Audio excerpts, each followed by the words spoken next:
fue el taller. Ahora sí. ¿Qué tal? ¿Cómo están? Buenas tardes. Estamos en un nuevo taller, en el último ya de este semestre, donde, tal como les prometí, vamos a tratar de ver hoy día todo lo que rodea la litigación del derecho de familia, ¿ya?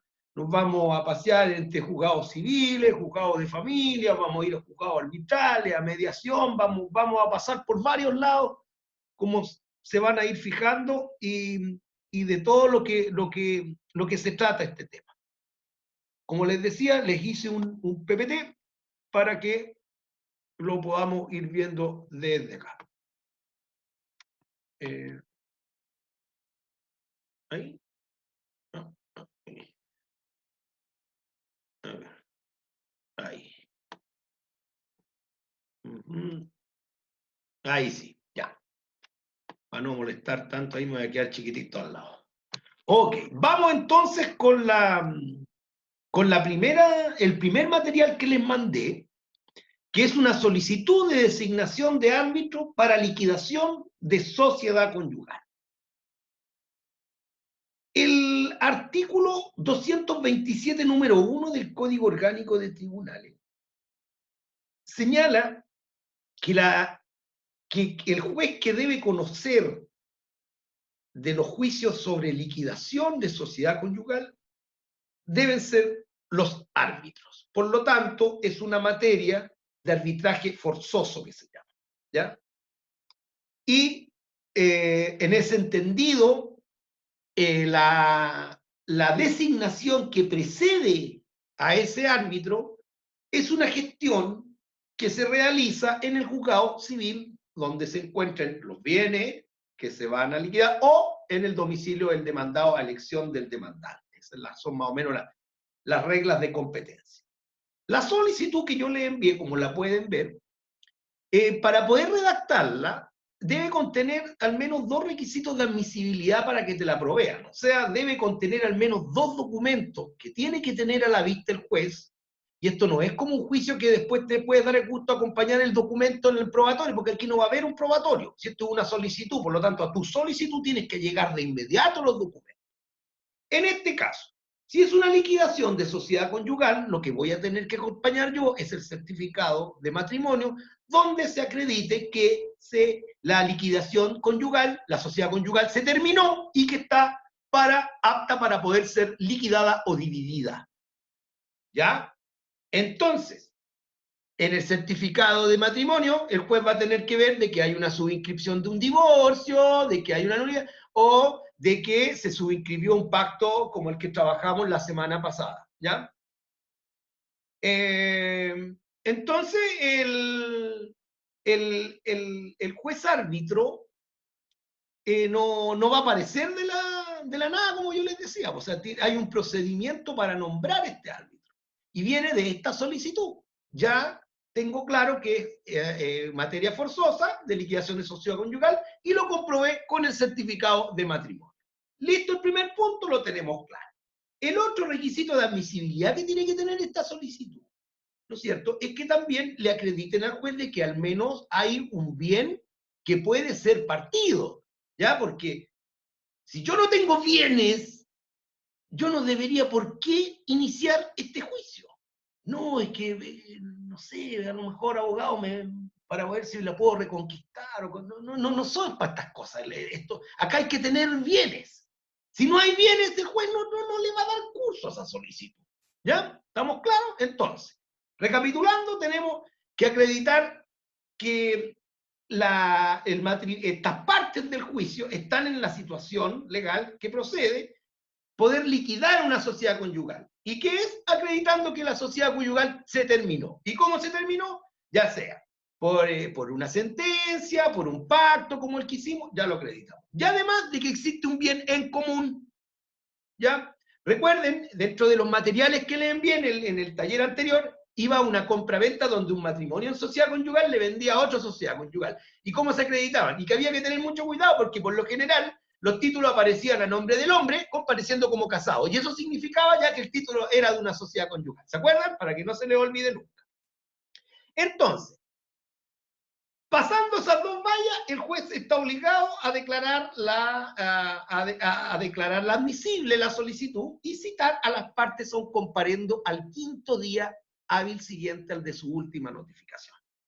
Hoy día los comparendos se están fijando fechas determinadas y audiencias por Zoom porque está rigiendo la ley 21.226 que rige este estado de excepción constitucional de catástrofe mientras no se levante, ¿ya? Pero lo que dice el Código de Procedimiento Civil es que notificado a usted lo citan a una audiencia al quinto día siguiente al tribunal. Esa audiencia es más corta que un chiste fome.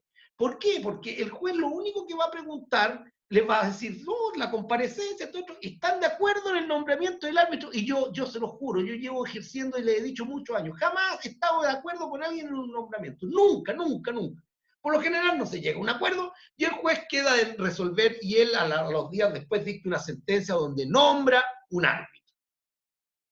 Pero no tampoco cualquier árbitro, ¿ya? Los árbitros, hay un registro de árbitros en la Corte de Apelaciones respectiva de cada tribunal, donde se inscriben abogados que más o menos se manejan con alguna expertise en algún tema relacionado para que puedan ser nombrados árbitros, para que tengan un conocimiento al menos recabado de los antecedentes que tengan para estar en ese listado. Ya no digamos que los jueces, que los abogados que son árbitros son mejores que los otros. No, no, no es eso, sino que se supone que tienen un grado de especialización en ciertas materias y que por ello pueden ser nombrados. Entonces el juez saca de ese listado y nombra un árbitro. La gestión judicial sigue todavía en el juzgado civil porque ese nombramiento del árbitro tú se lo tienes que notificar a él y este árbitro, para que se constituya en tribunal, tiene que comparecer al tribunal, aceptar el cargo y además jurar desempeñarlo fielmente. ¿Ya? Entonces, si la cuestión no es aquí, oye, árbitro, ve tú esto, no es a lo compadrito ni a lo amigo aquí. Aquí es un tema de formalidades. Se le notifica la sentencia de nombramiento al árbitro y el árbitro tiene que hacer una presentación al tribunal aceptando el cargo, su señoría acepto el cargo, y además jurar desempeñarlo fielmente. ¿Ya? Entonces, hasta ese momento, el juez después resuelve, téngase por aceptado el cargo y se acabó el tema en el juzgado civil, ya no sigue nada más ahí. Y se traslada todo el litigio, se va a la oficina de este abogado. ¿Ya? Que es un abogado que tiene una oficina común y corriente como la mía, con un espacio grande para recibir a los comuneros, y él en un primer comparendo, porque se supone que alguien va a gestionar una gestión de va a abrir el arbitraje citando un primer comparendo este árbitro, que es el comparendo para fijar el procedimiento de la liquidación. Y aquí es donde me quiero detener un poco, porque las acciones que pueden derivar de este tema por la sociedad conyugal puede ser por liquidación o de partición de los bienes de la comunidad. ¿Ya? Entonces, no se peguen tanto con el tema de la liquidación, porque siempre todas estas materias, y chiquillos, esto no es solamente para el tema de la sociedad conyugal, es para liquidar cualquier tipo de comunidad o sociedad. Siempre se va a regir de la misma forma. ¿Ya? Entonces, al, al dividir o liquidar, ustedes tienen que tener presente, porque ahí es su cliente el que tiene el derecho opción, es el comunero quien tiene este doble derecho.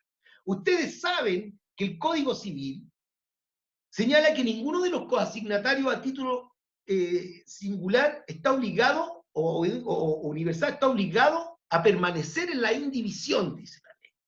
Entonces lo que tiende a decir el código es que las cosas se dividan, se repartan, se liquiden. Pero acá ustedes tienen que tener súper claro lo que es división y liquidación. La división puede ser división de bienes, ¿ya? Por ejemplo, tengo 4 casas, las 4 casas valen 100 millones, dejamos 2 casas de 100 millones para ti y 2 casas de 100 millones para mí. Ese es un tipo de división de patrimonios, de bienes, más o menos calculando, así como lo hicimos con nosotros, con más o menos los valores. Pero, ¿qué pasa cuando yo tengo un solo inmueble? ¿También está la posibilidad de poder dividirlo? Claro que sí. ¿Y cómo lo hacemos? Existe un certificado en la Dirección de Obras Municipales que se llama el CIP, que es el Certificado de Informes Previos. Este certificado de informes previos te señala cuál es la superficie predial mínima en la cual un inmueble que se encuentre dentro del radio urbano y en ese sector se puede dividir. Les explico con un ejemplo. Supongamos que un matrimonio, el único bien que lograron adquirir fue un terreno, un sitio pelado en una ciudad de 1000 metros cuadrados, que hoy día está cerrado, pero es un sitio eriazo.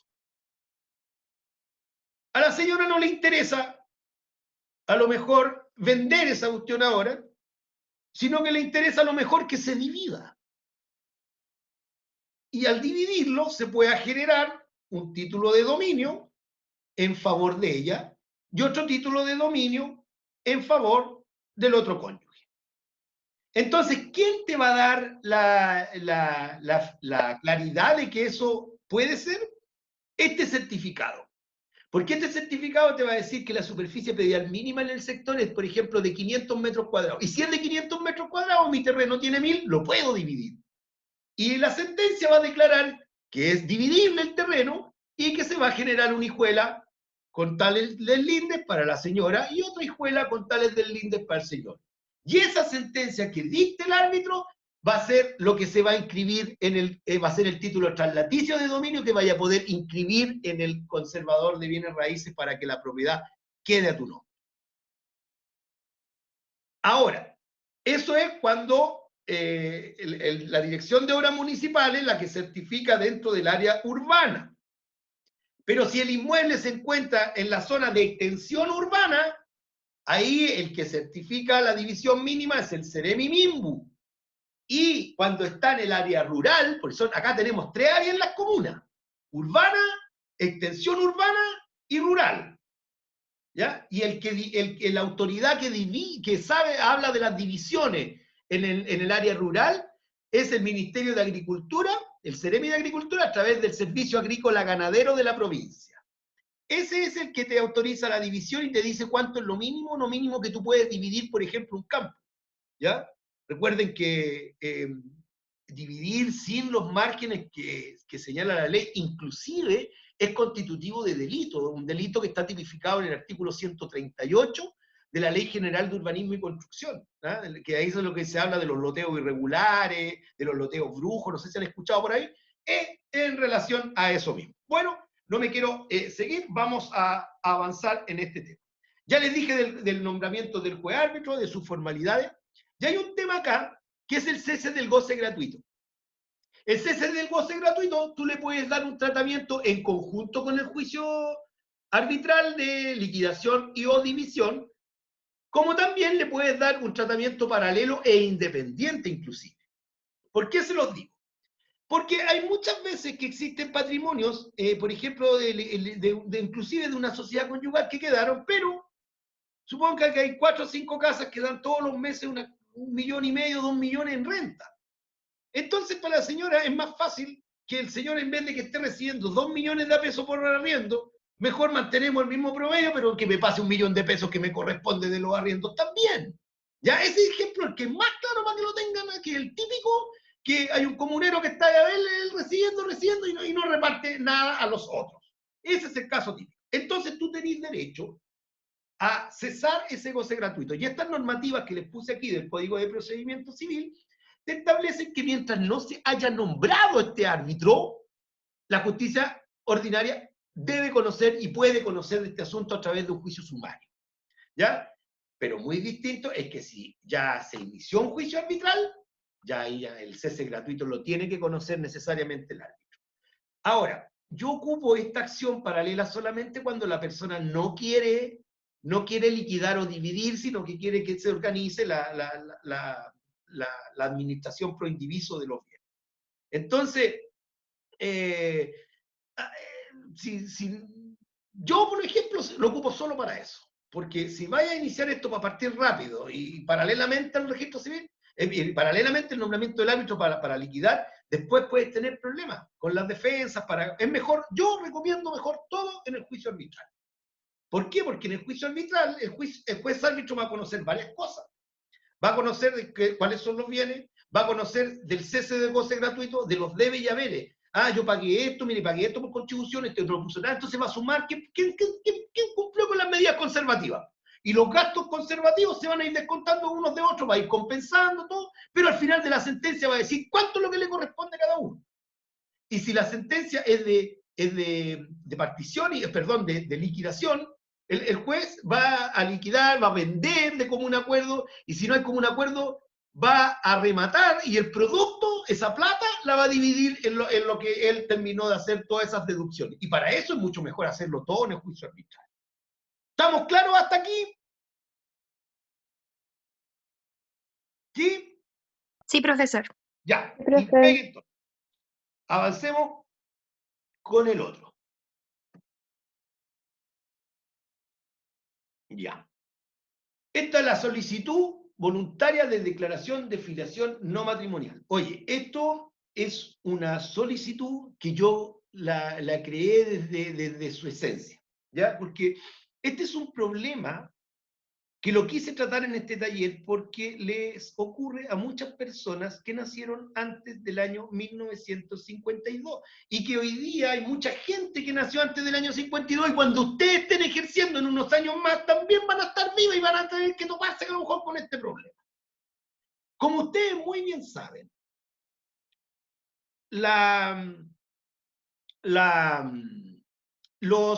los actos judiciales no contenciosos son de dos tipos. Son declarativos o de autorización. No hay más actos judiciales voluntarios en familia. Están esos dos. O son declarativos de derecho o son de autorización. Yo hoy día les subí de los dos tipos. Vamos a ver este primero que es de declarativo. Después vamos a ver el de la autorización. En este artículo, en el 102 de juzgado de familia, te deja el criterio bien amplio como para, en el caso que tú no has podido, de otros medios, de otras soluciones, has podido solucionar un tema dentro de los cuales tenga competencia un juez de familia conforme al artículo 8 de esta misma ley, te da la posibilidad de poder probarlo y que el juez te declare ese derecho en una sentencia judicial. ¿Ok? Entonces, ustedes trataron las acciones de filiación como contenciosas. Estamos claros. Pero en este caso, es, como les dije, de una persona que nació antes del año 52 y que su madre, cuando nació, lo único que hizo fue llevarlo al registro civil y decir que era hijo de ella como hijo natural. Pero más encima, antes del año 52, había una exigencia que para reconocer un hijo natural, tú tenías que hacerlo a través de una escritura pública o en un testamento para después de tus días. Mucha gente comprenderá que en ese tiempo poco acceso había a las notarías, a las escrituras públicas de mucha gente, entonces, y todos pensaban que un acto normal era inscribir a su hijo al registro civil y con eso tú ya eras madre y madre. Este señor de aquí sacaba un certificado de nacimiento y le salía que esa señora es su madre. Pero no era su hijo. Todavía era un hijo ilegítimo, de estos que ya ni se nombran, que ya ni existen, que fueron abolidos de nuestra... Y me topé que hoy día, año 2020, todavía existen. Y que en muchas cosas no hay remedios cómo solucionarles sus problemas. Ese señor tenía un certificado de nacimiento que decía que su madre era esa señora. Y el registro civil no le abría carpeta para tramitarle la posesión efectiva a su mamá. Porque le decía, ¿sabe qué? Usted no es hijo, no es heredero. Y el señor no podía entender lo que pasaba. ¿Y cómo le explicas tú como abogado que me está mostrando un certificado de nacimiento y me dice, señor abogado, no puedo sacar la posesión efectiva de mi madre? ¿Y por qué? Porque la madre a lo mejor en esos años no tenía idea que había que ir donde un notario más encima y firmar una escritura pública donde ella reconocía a su hijo que había tenido como madre soltera. Una estupidez, dirán ustedes. pero eran las normas que regían, y las normas que regían su estado civil cuando nació. Por lo tanto, tenemos que aplicarlas. No puedo desentenderme de ellas. Y por eso se hace esta solicitud. Por eso se hace esa, porque no tiene otra forma. Más encima, cuando el tipo llegó a la oficina, ya habían pasado 30 días de que el registro civil le había negado el derecho, porque hay otros colegas que han recurrido de protección, fíjate, y han ganado recursos de protección, ¿ya? Consiguiendo lo mismo, que le inscriban como hijo, pero la acción correcta es esta. Esta es la que tiene que hacer, porque el artículo 198 y el 200 del Código Civil, que se lo anoté ahí, te señala inclusive la forma de cómo podéis probar este estado civil. Y ahora, si tomas eso y los medios de prueba que te entrega la ley, y que en el procedimiento que señala el 102, señala que le da amplia facultad al juez de familia, puede recibir un juicio con esto, puede o pedir informes, todo lo que él estime, ¿ya? Y acá es declarativo, como decía la sentencia, porque, dime Javiera, dime, pregúntame nomás. Profesor, Dime. entonces, si no se tenía esta escritura pública, ¿de nada servía el certificado de nacimiento del registro civil? No. Ni tampoco servía como medio probatorio, No, nada. ahora sí, po, aquí me sirve, lo tuve que acompañar como una prueba más, pero tenía el mismo valor que la fe de bautismo, por lo menos. Lo mismo que de la iglesia, es lo mismo, no tenía nada más. Porque si ese reconocimiento no tenía la formalidad de la escritura pública o del testamento, no era reconocimiento. Así de sencillo. Wow. Entonces, para hacer la solicitud voluntaria, se adjunta el certificado de nacimiento que Claro, mira, acredita tú sin en el necesidad de tener procedimiento, este claro, de certificado. familia, acá acompañáis toda la solicitud, mientras más cosas acompañéis, mejor. Pero acá el juez nos citó una audiencia a nosotros para seguir rigiendo en el procedimiento de familia, ¿ya? No, y en esa audiencia fue una audiencia preparatoria y otra de juicio. En la preparatoria pasó lo mismo, se leyó el requerimiento, fijó los hechos a probar, señalé cuáles iban a ser mis pruebas en el juicio y la jueza fijó fecha de juicio.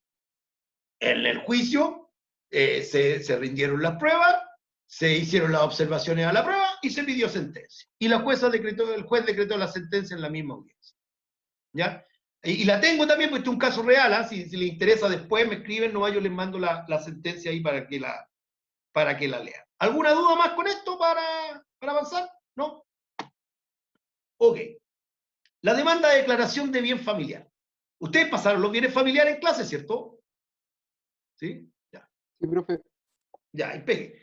Porque, mira, la verdad que me cabe decir esto, pero en la teoría tienen que haber pasado por qué se generó, los bienes familiares. Mira, yo en todos los años que llevo de práctica, el único motivo por el cual he tenido que solicitar la declaración de bien familiar ha sido en el caso que el típico matrimonio casado con separación de bienes, casa a nombre del marido, mujer viviendo con los niños, separados o enojados, viviendo. ¿Por qué? Porque si tú logras conseguir la declaración de bien familiar, ya el marido casado en separación de bienes ya no se manda solo, porque si quiere vender, va a necesitar de la firma de la señora, como si estuvieran casados en sociedad conyugal, ¿ya? Y si o pedir la desafectación del bien, ¿ya? Porque aquí, ustedes saben que en el derecho las cosas se deshacen de la misma forma en que se hacen. Por lo tanto, si yo presenté una demanda para que me declararan bien familiar, tú vas a tener que presentar otra demanda para que te la desafecten como bien familiar. Por lo tanto, si yo, para que un juez accediera a una demanda de bien familiar, que acredité los presupuestos A, B y C, para desafectarla vas a tener que señalar que los presupuestos A, B y C ya no son procedentes y por qué ya no deben tener A, B y C la protección de esta institución. Entonces, tampoco es una cuestión para el chiste, fíjense. Sobre todo para desafectar. Los jueces cada vez se están poniendo más complicados. He visto, inclusive, que se ha logrado, inclusive a paralelo, constituir hasta un derecho de usufructo en ese sentido, que le da inclusive más protección a quien esté residiendo en ese punto. Acá, este era el material 3, creo, ¿no? El 4. Tal como le hablaba adelante de los actos judiciales no contenciosos en materia de familia, habían de dos tipos, que eran de autorización y de declaración. Este es de autorización. ¿Ya? En cuanto a la protección del patrimonio de los incapaces, el Código Civil en su contexto general tiende a proteger los bienes de los incapaces. ¿No es cierto? Y de hecho, el Código Civil en su artículo 966, que es una norma que está inserta en el título de la sucesión por causa de muerte, señala que será nula la disposición a favor de un incapaz, aunque se disfrace bajo la forma de un contrato o interposición de personas. ¿Ya? Estos actos son nulos. Tú, como administrador de los bienes de tu hijo, tú no puedes hacer y deshacer con ellos. ¿Ya? El propio artículo 393 del Código Civil, que se los voy a leer, señala que no será lícito al tutor o curador sin previo decreto judicial enajenar los bienes raíces del pupilo, ni gravarlos con hipoteca, censo, servidumbre, ni enajenar o empeñar los muebles preciosos o que tengan un valor de afectación.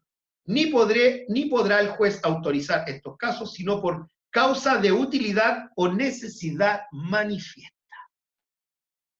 Por su parte, el 254 del Código Civil señala que no se podrán enajenar ni gravar en caso alguno los bienes raíces del hijo, aún pertenecientes a su cupéculo profesional o industrial, ni sus derechos limitativos, sin autorización del juez con conocimiento de causa. Con conocimiento de causa. ¿Qué significa esto? Que aquí no es una solicitud de... Me da autorización, sí, listo, toma, no. Aquí el juez tiene que hacer un estudio de estas dos normas que yo les transcribí, del 254 y el 393. Porque el 393 me dice a mí que deben ser por causa de utilidad, esto debe causar una utilidad, se supone, para el interés superior del niño adolescente, y además debe ser por una necesidad manifiesta. Entonces, el juez va a tener que tener ese conocimiento de causa, tanto para acreditar la utilidad que va a producir esta enajenación o gravamen, como también la necesidad manifiesta por la cual se está solicitando. Pues no es llegar y vender como le digo. Entonces, el estándar probatorio es alto. ¿Ya? Si se fijan en el tenor de la solicitud que yo les mandé, ahí es una historia de un señor que tiene una casa, donde una inmobiliaria que está muy interesada en esa propiedad porque puede construir en altura y mucha altura, le ofrece inclusive pagarle 3 veces el valor comercial de la propiedad. Y eso no les llame la atención porque es normal con la inmobiliaria. Es normal, cuando a una inmobiliaria le gustó una manzana, te va a comprar y te va a comprar hasta que te va a comprar. Porque sí, si quién va a resistir si tu casita vale 100 palos y te van a pagar 500? ¿Quién te va a resistir que no? ¿Ah? Entonces, pues, y cosas así, yo soy abogado de inmobiliaria, pues eso les digo, y me mandan a hacer estudios de manzanas completas y de repente te topáis con una casa que tiene un problema así. Esta era una casa en la Florida que tenía el problema. Y jodió un proyecto habitacional por una manzana completa. ¿Por qué? Porque faltaba esta casa, no tenía problema. Y hasta que no den la autorización, la inmobiliaria no la va a poder comprar y tampoco va a poder construir. Entonces, tal como les decía, el mismo artículo 891 del Código de Procedimiento Civil, 891, señala que cuando deba de obtenerse, ay, mi ojo, aquí está, ahí. Cuando deba de obtenerse autorización judicial para obligar como fiador a un incapaz, o para enajenar, gravar con hipoteca, sexo o servidumbre, o para dar en arrendamiento sus bienes, se expresarán las causas o razones que exijan o legitimen estas medidas. ¿Ya? ¿Se fijan? Acompañando los documentos necesarios y ofreciendo información sumaria para acreditarlas. En todo caso, se oirá el dictamen del respectivo defensor antes de resolverse. Si se concede la autorización, fijará el tribunal un plazo para que haga uso de ella. En caso de no fijar plazo alguno, se entenderá caducada la autorización en el término de 6 meses. Si se fijan, no es llegar tampoco y que, ya, está bien, cumplí con los requisitos, ¿no es cierto?, del 393, pero ahora la misma solicitud tenéis que llegarme todos estos antecedentes para poder acreditarlo. ¿Ya? Y además, esta autorización es limitada. No es, si el niño tiene 5 años, no, dale nomás, anda a vender nomás de aquí hasta que cumpla 18, tómate tu tiempo. No. Máximo 6 meses. O sea, es para usted, para este tipo de cosas, ahí. O sea, aquí estoy acompañando una promesa, van a dar ahí. 6 meses para que la pueda hacer. ¿Y ahí qué tendría que hacer yo? Pues cuando me dicten esta sentencia, yo la tengo que insertar dentro de esa escritura de compra-venta, donde va a constar mi autorización para poder vender. Pero el problema, y hay una norma que no muchos jueces la cumplen, que es la del artículo 394 del Código Civil. Porque señala esta norma que la venta de cualquiera parte de los bienes del pupilo numerado en los artículos anteriores se hará en pública subasta. Por lo tanto, la petición que yo les mandé no debería prosperar. En estricto derecho, un juez no debería autorizar para que un padre firme un contrato de compraventa en representación de su hijo. No debería autorizar porque el 393 se lo prohíbe. Y de hecho le dice, juez, usted no puede autorizar una venta. Usted lo que tiene que hacer es decir, ya, ok, se autoriza la venta, pero sacar a remate esos derechos en su tribunal. Y haciendo pública subasta, donde vayan postores, igual que cualquier remate. Y esto ha sido única y exclusivamente el poder que tiene el interés superior del niño, niña y adolescente en los tribunales de familia, que es capaz inclusive de volcar normas de derecho estricto, y esto se ve en la práctica usualmente. Estas peticiones son reales, se conceden. Pero si yo miro ese artículo 394, no deberían concederla, no deberían autorizar, esto no debería ser así, pero es así. ¿Ya? Entonces, mi deber también es pasarle este artículo 394, que es lo que dice el Código Civil. Pero también es mi deber saber si la práctica no está a través de este procedimiento voluntario. Estamos logrando conseguir estas cosas, ¿cómo yo no se las voy a poder pasar a ustedes? ¿No es cierto? Si al final van a tener que salir a pelear y buscar los resultados en los mismos tribunales que estoy yo. ¿No es cierto? Javiera, me estaba haciendo Belén, Javiera. Profe, tengo una consulta respecto al documento que nos mandó. ¿Ya? Que acá se hace toda esta solicitud de autorización para enajenar, pero lo que está constituido en favor de las menores, Sí. o sea, de las niñas, es un derecho usufructo. Es un usufructo, ¿sí? ¿Por qué? ¿Por qué te lo cuento? Lo que pasa es que el procedimiento similar es el mismo, tanto para grabar como para alzar. Es la misma solicitud, los mismos presupuestos. ¿Ya? Lo que pasa que todo acto que sea, por ejemplo, si yo constituyo un usufructo en favor de un menor, para yo alzarlo, ¿ya? Yo no puedo renunciar a ese usufructo como madre en representación de ellos. No sé si se entiende. Ese consentimiento que yo tengo que prestar en torno a dejar sin efecto eso, también tiene que ser con consentimiento judicial. No sé si por ahí te explico, Javiera. Sí.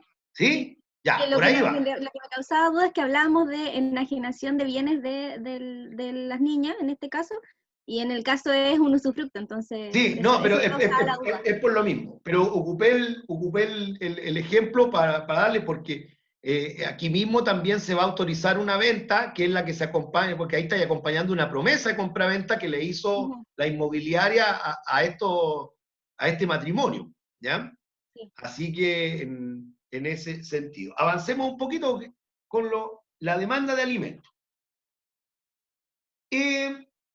Lo primero que tenemos que tener claro cuando vamos a presentar una demanda de alimentos es que exista un estado de necesidad real para demandar alimentos.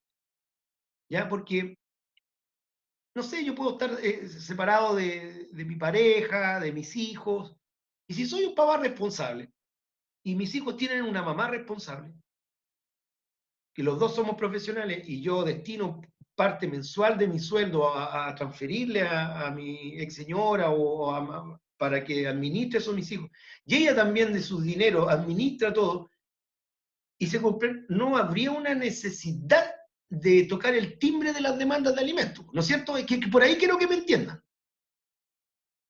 Pero la ley dice que los padres deben concurrir en igualdad de condiciones a esta pensión de alimentos, en igualdades, en mitades, por mitades iguales, de acuerdo a sus capacidades económicas. ¿Ya? Entonces, lo que quiero que se fijen de esta demanda, que está muy, muy bien explicado, y que debe ir en toda demanda de alimentos, es el ítem de los gastos que tiene la persona que está solicitando el alimento. Estos gastos, primero que nada, tienen que ser reales. Y por ejemplo, acá tienes que poner todos los gastos: alimentos, vestuario, vivienda, luz, agua, gas, recreación, porque la recreación también, aunque ustedes no lo crean, es un ítem que debe ir en los alimentos. Entonces, ustedes tienen que ir haciendo ese ejercicio que ahí está muy ordenado. Por ejemplo, vivo con mi mamá sola, ¿no es cierto? Pagamos 40.000 pesos de luz al mes. De esos 40.000 pesos de luz, se van 20 que supuestamente lo gastaría yo y 20 mi mamá. Y de los 20 que tengo yo, mi mamá es obligada a pagar 10 y mi papá es obligado a pagar 10.000 por ese ítem de luz. Y ahí, listo, 10 para el papá. Seguimos en otro ítem. Se van fijando, pero todo es así. Mitad y mitad, y de la mitad le corresponde a él, se lo vamos sumando. Y así, nunca un juez te va a poder bajar de eso tan clarito que llevas. Lo que tenéis que probar es el valor del ítem. Y usted y todos, cuando hagan demandas de alimentos, los antecedentes que van a poner aquí se los tiene que dar aparte. Ellos les tienen que ayudar a hacer la demanda. Si ustedes no tienen ni idea cuánto gastan, todas las familias gastan distinto, y otros más gastadoras que otras, y unos gastan menos y más que otros. ¿Ya? Y para un tipo pagar 60.000 pesos de luz es algo normal en una casa chiquitita, para un tipo que a lo mejor paga 10.000, porque no, que pasa todo el día con la luz apagando. Por eso te digo, cada familia es una realidad distinta. Entonces, lo importante de esta elaboración de la demanda de alimentos es que tenga una historia real, amparada en una necesidad real, y que el ítem de los gastos vaya de acuerdo a la realidad. Siempre van a tener éxito en las demandas que sean reales y que los ítems vayan claros. Ese es mi tip de consejo, porque no caigan en muchas demandas que no tienen que estar, que son exageradas, que el juez de familia siempre va a buscar la realidad de las cosas. ¿Ya? Ahora, estas sentencias que se dictan perdón, estamos claros, porque yo la otra vez le expliqué clarito que todos los temas de alimentos eran de mediación previa y obligatoria, ¿no? ¿Se acuerdan? Belén, dime, Belén, dime.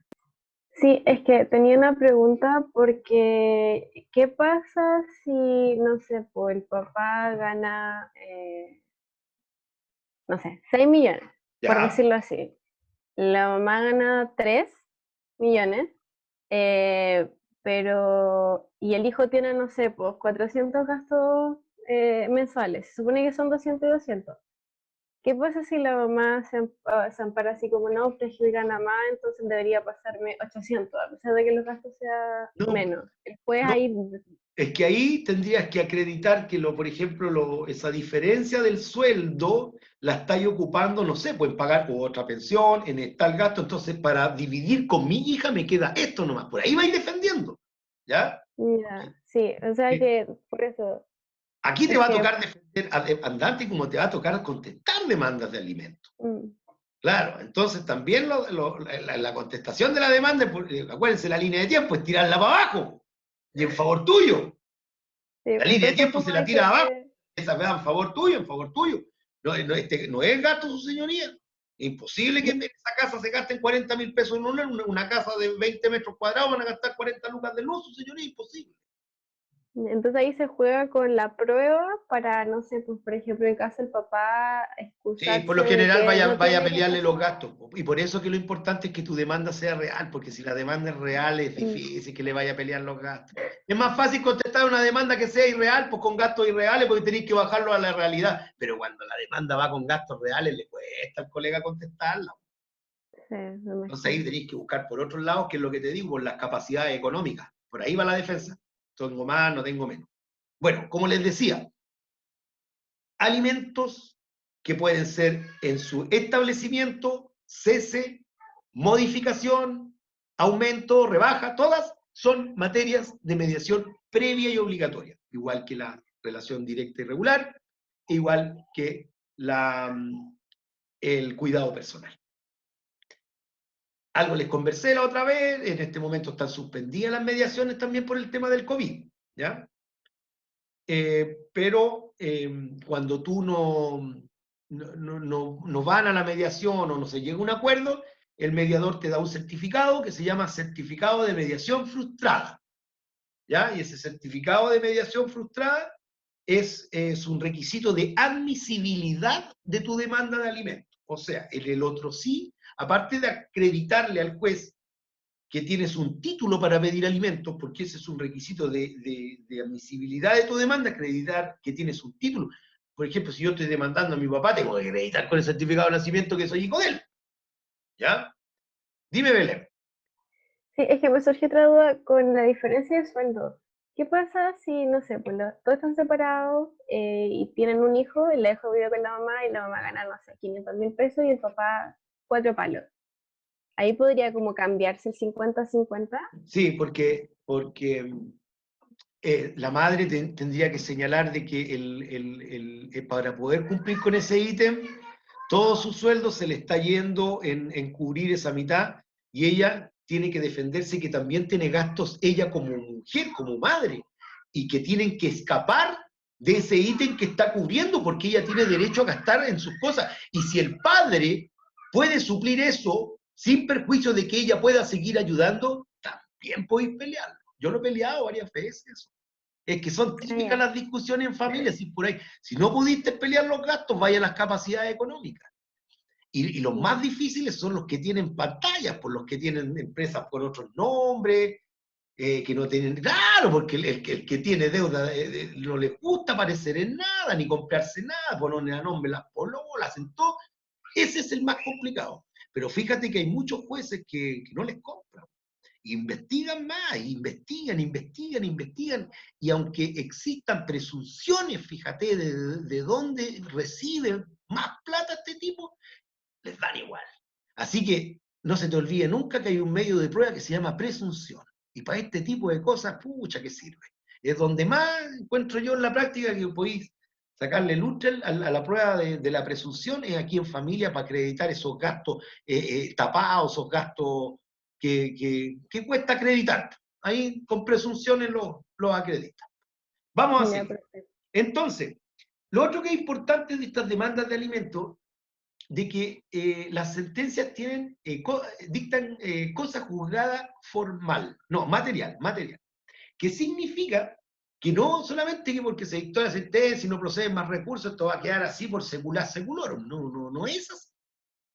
Siempre que se modifiquen las circunstancias por las cuales se declaró una pensión de alimento, se estableció un régimen comunicacional o se declaró un cuidado personal de un menor, si estas circunstancias cambian, yo tengo derecho a presentar una demanda, ya sea para modificar el régimen, ¿no es cierto?, en los casos últimos anteriores, pero con respecto a los alimentos, yo puedo solicitar aumento de pensión, rebaja de pensión o cese de pensión. ¿Ya? El aumento se dará, por ejemplo, Belén, en el caso que me hablas tú.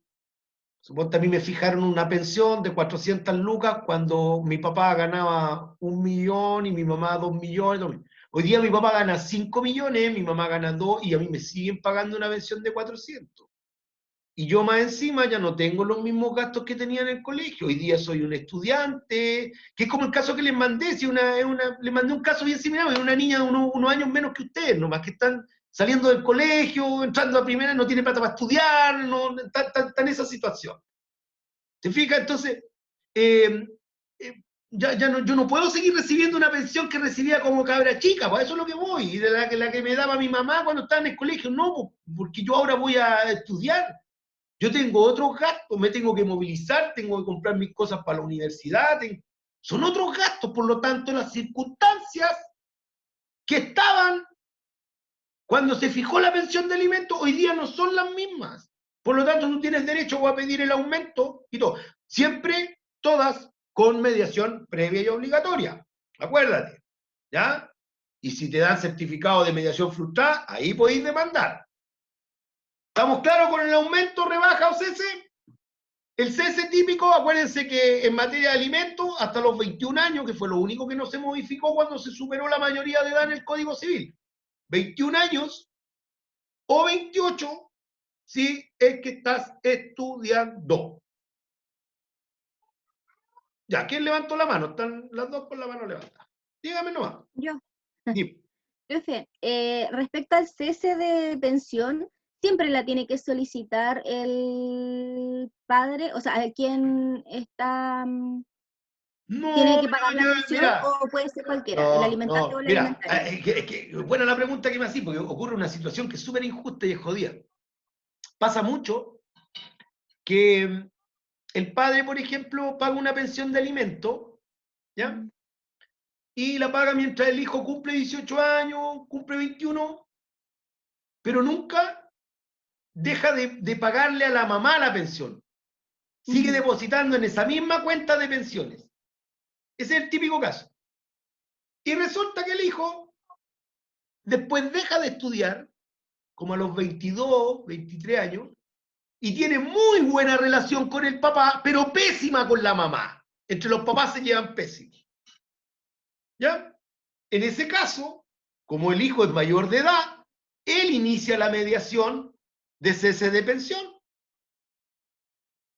Y la mamá quedan, pero con el cuello tremendo, porque inmediatamente se acogen hasta provisoriamente, si el mismo hijo, el beneficiario y los padres están divorciados, que si no tiene ningún beneficio, están casados distinto, porque ahí sería todavía la cónyuge sujeta a alimentos, pero en este caso no. Ahí no sé si Javiera va por ahí, porque en el único caso que me toca siempre es cuando pasa eso, fíjate. No, es que en general, bueno, yo tenía entendido que quien tiene que solicitar el cese de pensión cuando ya se cumple la edad límite, tiene que ser quien está otorgando los alimentos. No, la declaración Pero la puede pedir cualquiera. Y a ese respecto, por ejemplo, en el caso de Ahora, la mayoría de las veces la va a pedir el alimentario, como te digo, pero está el caso que la pide el alimentante, como en este caso. Respecto a eso, tengo dos preguntas. Si el hijo sigue estudiando, pero él termina de estudiar, su carrera termina cuando él cumple 25 años, ¿todavía tiene que seguir pagando hasta los 28? No.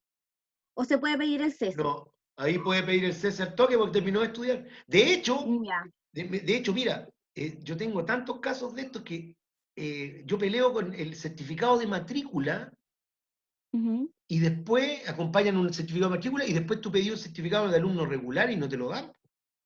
Claro. Entonces, todavía hay muchos que se matriculan y después los juzgados de familia no piden este documento que dice que no, que la privacidad, y hay muchos que Mm, burlan la cuestión, matriculándose en marzo no hay, chao. claro. Y el tema de, para dejar de pagar el cese, si si ninguna parte solicita el cese de alimentos y se llega a la edad de los 28 años. No, ahí acuérdate que hay una norma que dice que los alimentos son irrenunciables a futuro, pero tú puedes renunciar a los antes, a los que ya se devengaron. Y ahí, Ya. mientras tú no le condones esa deuda, como un modo de extinguir las obligaciones, la deuda va a seguir, ¿ya? O sea, si Y no hace, después que el cese prescriba, lo la deuda va a hace, continuar como natural, pero va a ser obligación igual. Por eso que el ya. cese tienes que poner el candado de cierre de toda la historia de los alimentos. Estuve pagando alimentos 20 años, en algún momento quiero terminar también. Lo que pasa es Y en ese que, caso, y ahora se vio mucho con el tema este del 10%, muchos tipos dejaron la cuestión sí. y mujeres, pero de malo, o pescaron la cuestión y les liquidaron. Yo tuve que oponerme a varias liquidaciones de cosas que estaban prescritas, tremendo. Entonces, pero los últimos 3 años no se los pudieron sacar nadie. Ujú. Ahí Y en quedaron caso de que haya, por 3 años, ejemplo, 3 años de pensión de alimentos, es harto, fíjate. bastante. En caso de que hay alguna parte de la pensión, por ejemplo, no se paga en la totalidad la pensión, se ¿Ya? hace la liquidación de la pensión ya para hacer el cese, el alimentante, o sea, Ah, el que hijo es lo puede que renunciar viene, a eso. es lo que te tengo que pasar ahora. Ahora vamos a ver Ah, lo ya, del cumplimiento de alimentos. Ya. gracias. Cumplimiento compulsivo por el no pago de alimentos. Este es el tema de los famosos papitos corazones que les llaman, ¿no? Eh, aquí lo que tenemos que tener claro que es una defensa que tenéis que estar muy, muy atento porque transcurre en 3 días. Tú en 3 días tenéis que ser el mejor abogado para poder defender alguna injusticia que concurre en este tema. ¿Por qué? Porque aquí al que le deben alimentos mueve un dedito, y el tribunal al tiro pide liquidación. O sea, puede ir al tribunal a decir, oye, quiero que me liquiden los alimentos, como puede subir un escritito como corresponde, tramitación electrónica por internet pidiendo la liquidación de tu deuda. El banco, la unidad liquidadora del tribunal está en línea con el Banco Estado, ¿ya? Por lo tanto, lo primero para activar esta cuestión es que exista la deuda. Es decir, a mí me dieron una libreta de pensión de alimentos donde todos los meses a mí me tenían que depositar tal y tal. Yo, si veo que en mi libreta ya tengo más de un periodo que no me han pagado, tú tenés derecho a pedir y reclamar al tribunal. El tribunal, en su primera resolución, va a ordenar que se efectúe una liquidación por la unidad liquidadora del tribunal, que como les dije, está en línea con el Banco Estado. A los días va a salir esta liquidación y el juez va a ordenar notificarla a las partes para que dentro del tercero día ejerzan su derecho a objetarla. ¿Ya? Este derecho a poder objetar la pensión de alimento es solamente 3 días. 3 días en los cuales puedes alegar la prescripción, si la deuda tiene más de 5 años, la prescripción de la deuda, la prescripción de la acción ejecutiva de los periodos que tengan entre 3 y 5 años,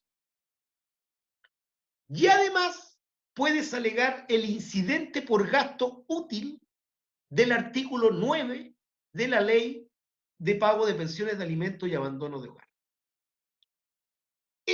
En eso se transforma la defensa, porque chiquillos, el tema del papito corazón se ve feo, todo, pero ustedes van a tener muchos clientes también, si se van a dedicar a esta cuestión, van a tener también que defender a estos tipos, si gente normal, común y corriente, y a veces hay injusticias también, que te dan rabia, ¿ya?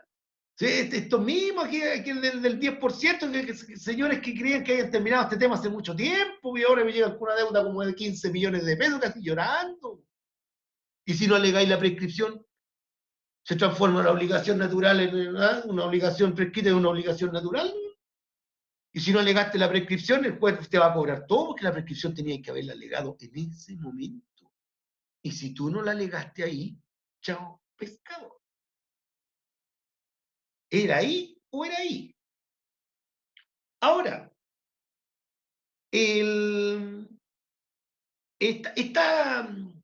ya, esto en el caso que nos opongamos, porque tú te vas a oponer al valor de la liquidación para que este baje o este aumente.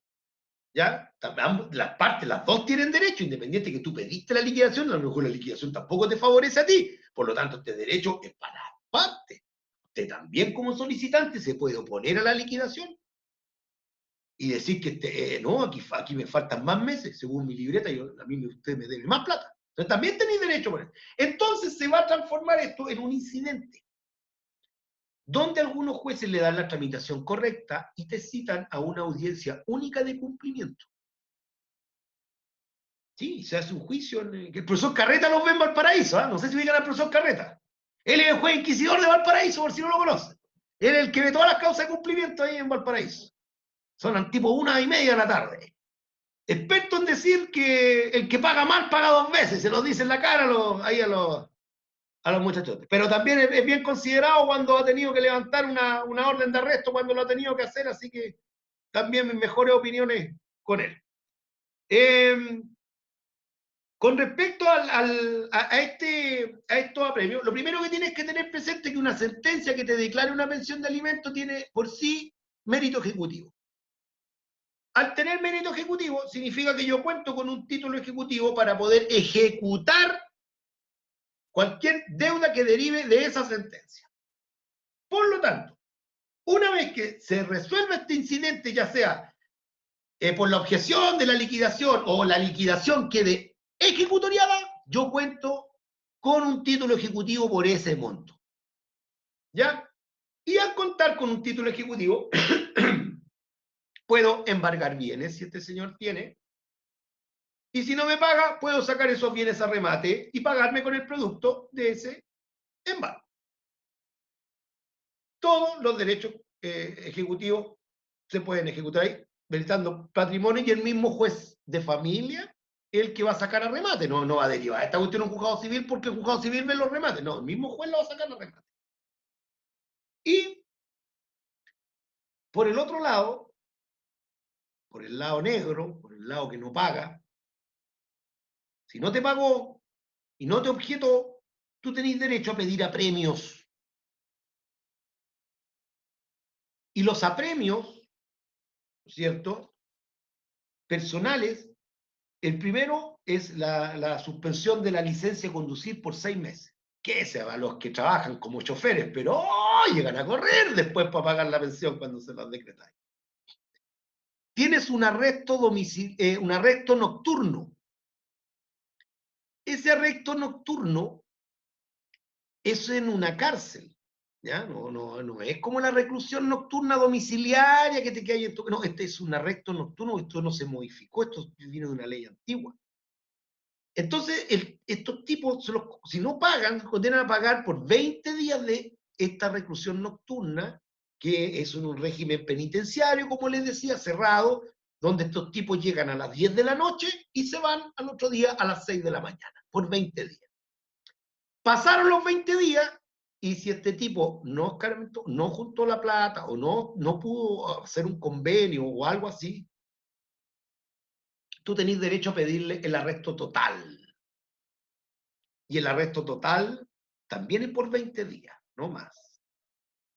Y ahí hay un tema que aquí ustedes han escuchado mucho ahora que ha salido a la palestra por el tema del 10%.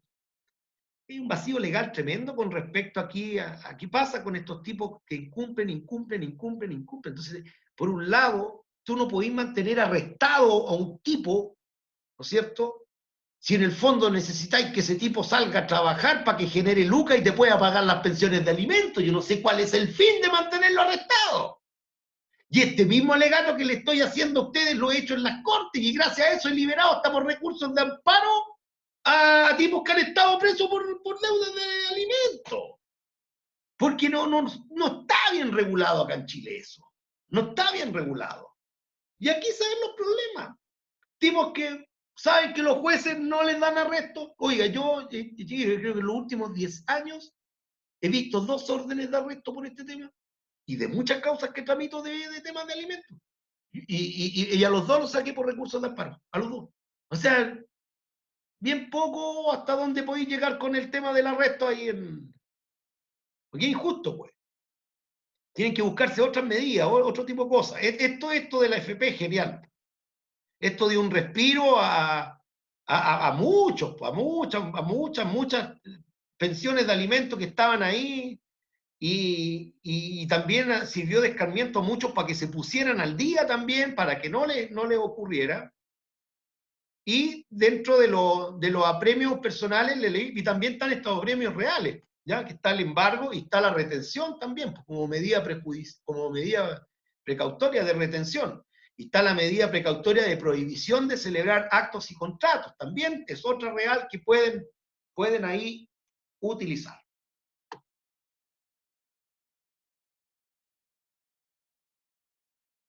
Ya, vamos a ir a la última que le envié, que es una demanda de cuidado personal. Aquí no quiero ser reiterativo, ¿ya? No quiero ser reiterativo, pero tengan claro que cuando estamos hablando de alimentos, siempre estas 3 materias van a ir unidas, el cuidado personal, la relación directa y regular, siempre. Porque las demandas y las sentencias y todo se construyen casi de la misma forma, ¿ya? Aquí en el cuidado personal, la línea de tiempo tiene que ser redactada con mucho cuidado porque se tocan temas muy sensibles. No sé si tuvieron la oportunidad de leer esta demanda, pero esta demanda es muy triste. Es la historia de una niñita que sus padres no la querían. Desde que nació, su madre nunca la quiso. La mujer se dedicaba a beber, a drogarse. El papá, un cero a la izquierda también, se había ido del país. Y la abuela, lo único que había hecho para un día lograr sacarla de los papás que estaban discutiendo, consiguió una medida de protección, y por eso la tenía. Pero las medidas de protección, que yo no las quise meter hoy día en esto, y debería haber hecho un ítem y otro de violencia intrafamiliar y haber seguido toda la tarde hablando a lo mejor, pero aquí muchas veces las causas parten por una medida de protección. Y las medidas de protección, como les decía, son provisorias nomás. Pues. Entonces, el juez va a ordenar de inmediato sacar ese menor de las manos de esos padres, porque se están vulnerando sus derechos, y lo va a dejar con el padre o el mayor responsable que pueda estar al cuidado de esa niña, que en línea directa vendría a ser su abuela. Entonces, aquí ves, en la historia que se relata aquí, de que está precedido por varias medidas de protección, en el cual fue pidiendo la renovación. Si se fijan, la madre no superó sus adicciones, el padre nunca volvió. Y a veces son niñitas, fíjate, que pasan su vida así en estos juicios. Yo he visto muchas, y pasan niñitos y niñas, pasan años de su abuela, pero en este caso, acá fue bueno porque el juez le puso un límite y le dijo que la abuela tenía que iniciar una mediación para pedir el cuidado personal. ¿Y por qué? Porque, como les decía, las medidas son esencialmente provisorias y acá se tiene que velar por la estabilidad del régimen de los niños, más que un derecho esencial y de poder hacerlo. Lo cual, como les decía, esto tampoco, igual que los alimentos, no obsta a que si cambian las circunstancias, si esa madre se hace un tratamiento, si ese padre vuelve a Chile, si esa niña tenga todo el derecho a volver a estar con sus padres, ¿ya? Porque todos tenemos una oportunidad para cambiar y todos tenemos una oportunidad para poder unir la familia. Si a veces uno es joven, ¿cuántos cabros cuando jóvenes han sido borrachos, drogadictos, y después llega un momento que se sientan cabeza, que se ponen a trabajar, y en años después son personas totalmente distintas, y no son los irresponsables que eran cuando tuvieron los hijos. Y en ese sentido, y por eso lo dejé para el final también, y yo le he hecho hincapié de que desde el primer día de que empecé a hacer este taller, que si ustedes se van a dedicar a la legislación a la litigación de la familia, ustedes tienen que ser muy responsables y tener el principio del interés superior del niño, niña y adolescente presente para todas, todos, todo momento. Desde el segundo que entró esa persona a tu oficina a conversar, del momento en que te empezó a plantear la situación, los niños tienen que estar por delante. Los niños tienen que estar por el medio. Nada puede fluir si no se tiene presente el interés superior del niño en una discusión familiar. Partiendo de ahí, estamos bien. No partiendo de ahí, el tema está mal. Y ustedes como abogados se tienen que enfocar. Dime Belén.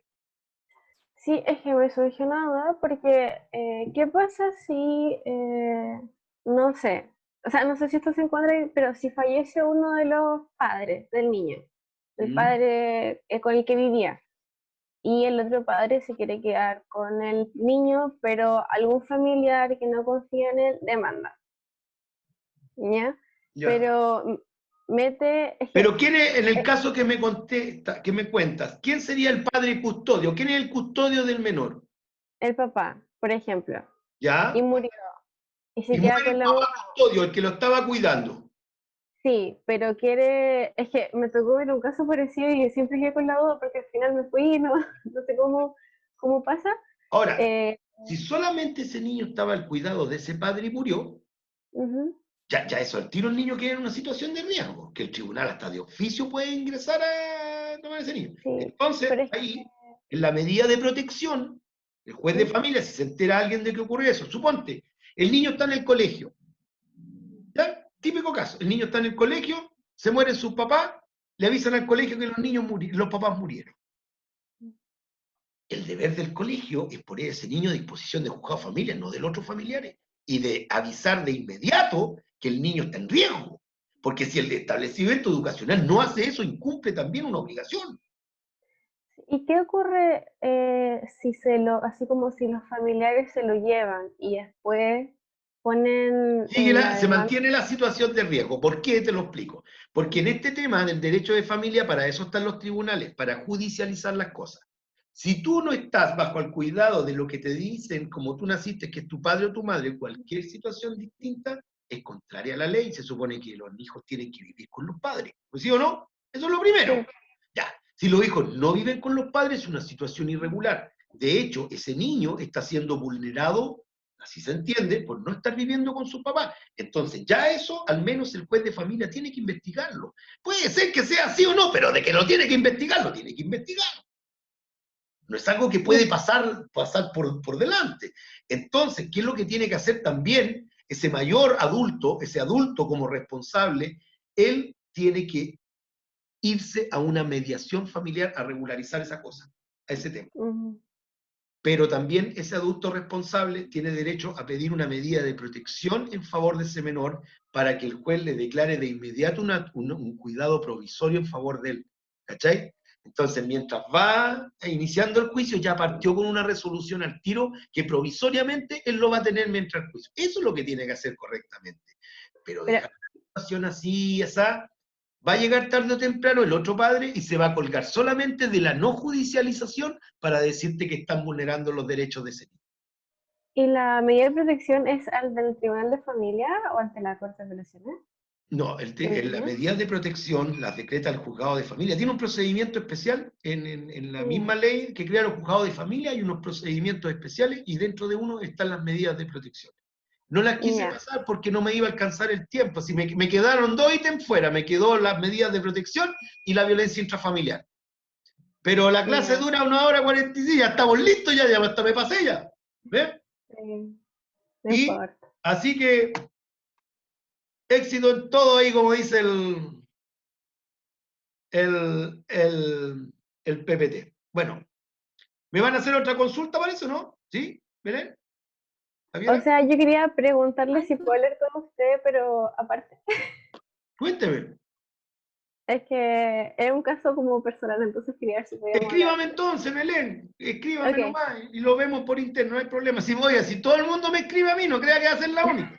Si ya llevo como 5 Ya. años acá en esta universidad, y como pasado el dato, ya se lo jugaron todos, me escriben todos los días, y yo ningún problema, yo a todos les contesto, si son solamente cosas, les ayudo en lo que puedo, si necesitan minutas, o para hacer escrititos, cosas así, moléstenme siempre voy a estar a disposición para hacerles llegar sus minutas y todo.